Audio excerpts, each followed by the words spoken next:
কতটুক জ্বর ভাই? আসসালামু আলাইকুম। জ্বর আক্রান্ত ছাগল। উপজেলা প্রাণী সম্পদ দপ্তর ও ভেটেরিনারি হাসপাতাল, চররাজীবপুর, কুড়িগ্রাম।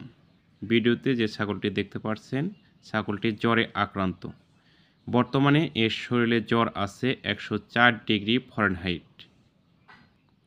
চলে যাব বিস্তারিত আলোচনায়।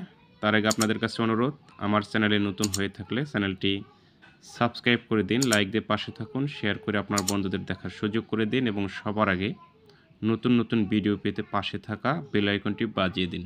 বন্ধুরা, যে কথা বলতেছিলাম, জ্বর আক্রান্ত ছাগল চিকিৎসা দিতে হবে ইনজেকশন অ্যান্টিহিস্টামিক 1.5 ml গভীর মাংসে 3 থেকে 5 দিন এবং ইনজেকশন মেলোবেট 1 ml চামড়ার নিচে 3 থেকে 5 দিন এবং ইনজেকশন রেনামাইসিন LA 1.5 ml গভীর মাংসে 3 থেকে 5 দিন দিতে হবে।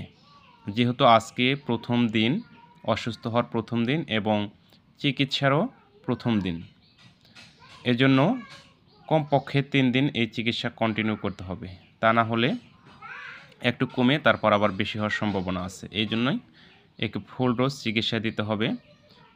3 থেকে 5 দিন চিকিৎসাটা পূরণ করতে হবে। 3 দিনে যদি ঠিক না হয় তাহলে আরও চিকিৎসার মেয়াদ 2 দিন বাড়ানো যেতে পারে।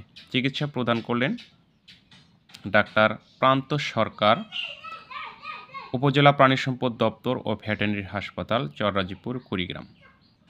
বন্ধুরা, আপনাদের খামারের গবাদি পশু অসুস্থ হলে চিকিৎসার জন্য যোগাযোগ করুন উপজেলা প্রাণী সম্পদ দপ্তর ও ভেটেরিনারি হাসপাতালে এবং খামারের সুস্থতার জন্য নিয়মিত কীটনাশক ওষুধ খাওয়াবেন, টিকা বীজ ব্যবহার করবেন। অসুস্থ হলে সুস্থ পশু থেকে আলাদা রেখে যথাযথভাবে চিকিৎসার ব্যবস্থা করবেন এবং ছাগল ভেড়ার সবচেয়ে মারাত্মক একটি রোগ যেটি পিপিআর ভাইরাস নামে পরিচিত, এই মহামারী ভাইরাসের টিকা আপনারা ছাগল ভেড়াকে করিয়ে নেবেন।